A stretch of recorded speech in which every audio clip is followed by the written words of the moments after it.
Good morning বন্ধুরা, welcome back to my channel. আমি টুকুন টুকুন lifestyle daily ব্লগে তোমাদের অনেক অনেক স্বাগত ভালোবাসা জানিয়ে আবারও একটা নতুন ব্লগ শুরু করছি তোমাদের সবাইকে সঙ্গে নিয়ে।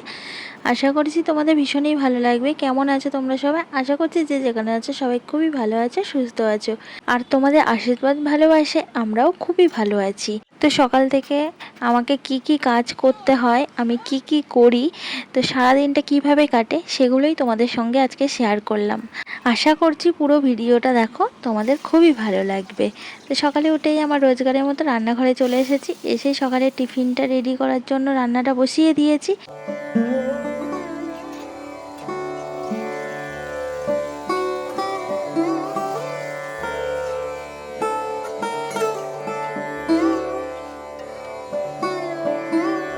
তো তরকারিতে আমি জল ঢেলে দিয়েছি, তরকারিটা ফুটুক আর আমি চাটা ততক্ষণে খেয়ে নিই। চাটা মনে হয় ঠান্ডা জল হয়ে গেছে, সবার চা খাওয়া হয়ে গেছে, শুধু আমার চা এখনও খাওয়া হয়নি। তো চাটা পুরো ঠান্ডা জল হয়ে গেছে। তো দুটো বিস্কুট নিয়ে চাটা আমি এখন খেয়ে নেবো। কোনোদিনই আমার কপালে গরম চা খাওয়া জোটে না, প্রত্যেক দিন ঠান্ডা জল হয়ে যায়, তারপরে আমি চা খাই ঢকঢক ঢকঢক করে। তো কি আর করা যাবে, সব দিক সামলে তারপর তো আমাকে খেতে হবে। তো আজকের ওয়েদারটা ভীষণই ভালো, রৌদ্র উঠেছে আর চাটা আমার খাওয়া হয়ে গেছে। এতটাই ঠান্ডা হয়ে গেছিলো, চাটা ঢকঢক করে খেয়ে নিলাম। তারপরে চলে এলাম আটা মাখতে। আজকে দুষ্টুর স্কুল ছুটি, অনেকটাই সময় আছে, তো টিফিন করতে আমার অতটা তাড়াহুড়ো লাগবে না। আজকে মনে হয় সব জায়গায় ছুটি হয়েছে, ওই যে বুদ্ধদেববাবু প্রাক্তন মন্ত্রী মারা গেছে, তো তার জন্যই তো ছুটি দিয়েছে সব জায়গায়। তো দুষ্টুর স্কুল ছুটি তার জন্য। আর দুষ্টুর স্কুল থাকলে আবার টিফিন করা এক টাইমে পড়ে, তো ভীষণ তাড়াহুড়ো লেগে যায়। তো আটাটাকে আমি এখন মেখে নেবো, আর মাখতে মাখতে তখন ফোনটা পড়ে গেল। আর কি হবে বলো, এক হাত দিয়ে ফোন ধরি আর এক হাত দিয়ে কাজ করি। এভাবেই আমাকে এত কষ্ট করে ভিডিও বানাতে হয়, যাতে প্রত্যেক দিন তোমাদের একটা করে সুন্দর সুন্দর ভিডিও উপহার দিতে পারি। একটা ভিডিও বানাতে কত কষ্ট বলো তো, তার উপরে আমার স্ট্যান্ড নেই। ভিডিও বানানো ভীষণ অসুবিধা স্ট্যান্ড ছাড়া। এত কিছুর পরেও তোমাদের ভিডিও ভালো লাগছে না মনে হয়, তোমরা ঠিকঠাক করে দেখছোই না। না হলে ভিউজ তো হতো, ভিউজই তো হচ্ছে না। তো প্লিজ আমার ভিডিওগুলো দেখো, আমি এতটা খারাপ ভিডিও বানাই না, একটু হলেও তো ভালো লাগবে।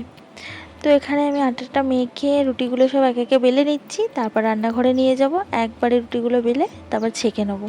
তো চলো আমি রুটিগুলো বেলে নিই।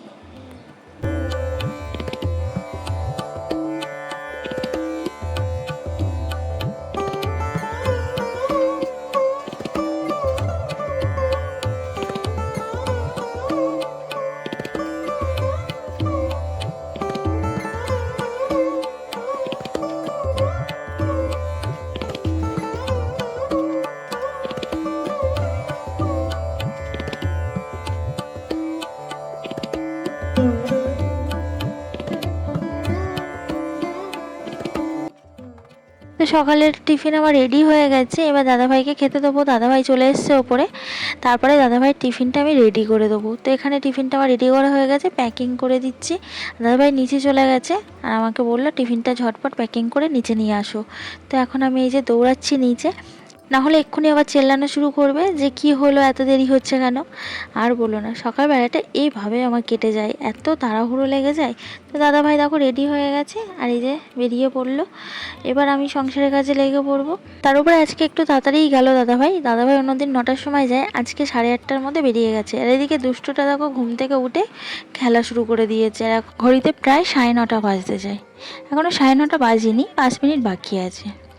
আমি একটু নিচে গেছিলাম, তো যা হসপিটালে ভর্তি আছে, অপারেশন হয়েছে, তো কখন বাড়ি আসবে সেসব জানতে গেছিলাম। এসে দেখি ও খেলা শুরু করে দিয়েছে উঠে। তো ওকে আবার ওপরে নিয়ে এলাম, নিয়ে এসে ব্রাশটা দিলাম, ব্রাশ করিয়ে তারপরে ওকে খেতে দেবো। আমি ততক্ষণে ওপরের ঘরটা গুছিয়ে নিই। আর আমার উপরের ঘরটার যা অবস্থা করে রাখে, উপরের ঘরটা গোছাতে গোছাতে আমার অনেকটা সময় লেগে যায়। তো এই যে আমার ঘরটা গোছানো হয়ে গেছে, চাদরটাও টান টান করে পেতে নিয়েছি, জামাকাপড় কিছুটা ছিল ভাঁজ করেছি। তো ঘরটাকে সুন্দর করে গুছিয়ে নিয়েছি, ঘর ঝাড় দেওয়াও কমপ্লিট হয়ে গেছে। আর আমার ঘর গোছাতে গোছাতে দুষ্টুটার ব্রাশ করাও হয়ে গেছে। তো এখন ওকে আমি খেতে দেবো, আর অনেকটাই বেলা হয়ে গেছে। আর দেখি পড়তে বসানোর সময় পাই কিনা, যদি একটু সময় পাই তো পড়তে বসাবো। তো চলো দুষ্টুটাকে খেতে দিই। বাবুন, বাবুন আসো, খাবে, হাতটা ধুয়ে আসো।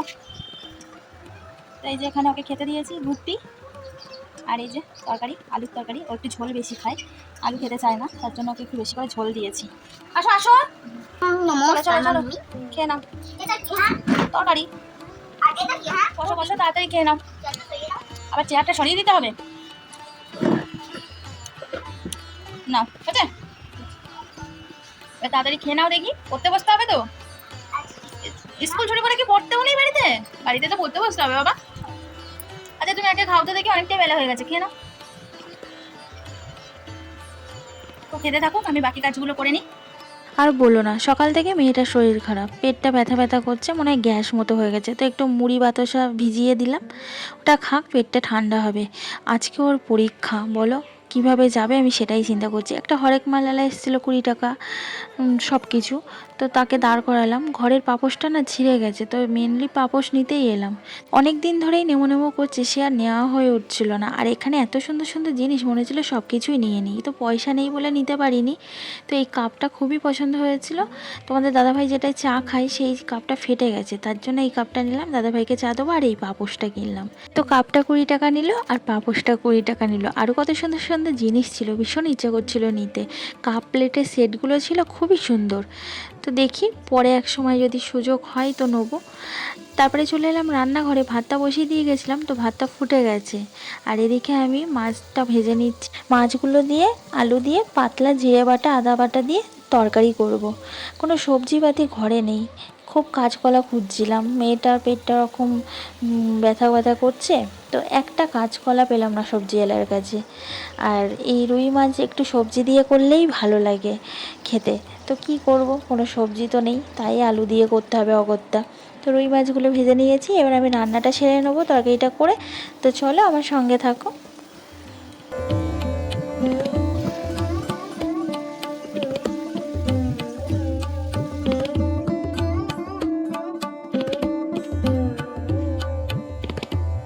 অল্প একটুখানি গরম ভাত নিলাম, ওর মধ্যে জল ঢেলে দিয়েছি, দিয়ে সামান্য একটু নুন দিয়েছি, আর তরকারি থেকে 2টো আলু তুলে নিয়েছি, নিয়ে ভালো করে মেখে খাইয়ে দিচ্ছি। কিছুতেই খেতে চাইছে না দেখো, তো জোর করে খাওয়াচ্ছি। সকাল থেকেই কিছু খেতে চাইছে না, পেটটা ব্যথা ব্যথা করছে। তো এতক্ষণ থাকবে স্কুলে, মাথা ব্যথা ঘুরে গেলে কি হবে বলো তো। আর আমাদের বাড়ি থেকে অনেকটা দূর স্কুল, আমি চট করে যেতেও পারবো না খবর দিলে। আর ভীষণ টেনশানে থাকবো, এমনিই শরীর খারাপ, এইভাবেই যাচ্ছে। পরীক্ষাটা না থাকলে যেতে দিতাম না, তাও আমি বলছিলাম যে পরীক্ষাটা দিতে হবে না, ও তো শুনবেই না কিছুতে। আর দুষ্টটাও দেখো, আমাকেও একটু খাইয়ে দাও, তাই আবার ওকেও একটু খাইয়ে দিলাম। তো মেয়েটা স্কুলে চলে গেল, ওর জ্যাঠা স্কুটি করে দিয়ে এলো স্কুলে। আমি চলে এলাম জামা কাপড় কাচতে। কদিন ধরে তো বৃষ্টি হচ্ছিলো, তো এই বিছানার চাদরগুলো না তোলা ছিল। তো আজকে এত সুন্দর রৌদ্র বেরিয়েছে, ভাবলাম না কাচা ধোয়াটা করেই নিই। তো দেখো না, কাচা ধোয়া করতে করতে বেলা কত হয়ে গেল। এখন ঘড়িতে শুধু দেখো কটা বাজে, 2টো বাজতে 10 মিনিট বাকি। এত বেলায় জামা কাপড় কাচলে শুকাবে বলো তো, কি সুন্দর রৌদ্র হয়ে গেল। কিন্তু সকালে আর সময় হলো না গো কাচার, সব কিছু সামলে না আর সময় হয়নি। তারপরে স্নান করে এলাম, এখন এবার চুল আসলে সিঁদুর পরে যাবো ওপরে, এখনও পুজো দেবো, তারপর দুষ্টুটাকে খাওয়াবো। আগে তো জামা কাপড় মেলবো গিয়েই। আর এদিকে দেখো দুষ্টুটা বসে বসে টিভি দেখছে, কার্টুন। ও কার্টুন পেলে আর কিছু চায় না, ওকে কার্টুন দিয়ে বসিয়ে দিলে ও সারাদিন কার্টুন দেখবে। তো আমি এই যে জামাকাপড়ের বালতি নিয়ে ছাদে চলে এলাম, এসে আগে জামাকাপড়গুলো মেলে দিচ্ছি। এখনও রৌদ্র আছে, এই কোণার দিকটা না বিকেল অবধি রৌদ্র থাকে, তো এই কোণার দিকটা করেই মেলে দিচ্ছি। শুকিয়ে যাবে জামাকাপড়গুলো যদি এরকম রৌদ্র হয়।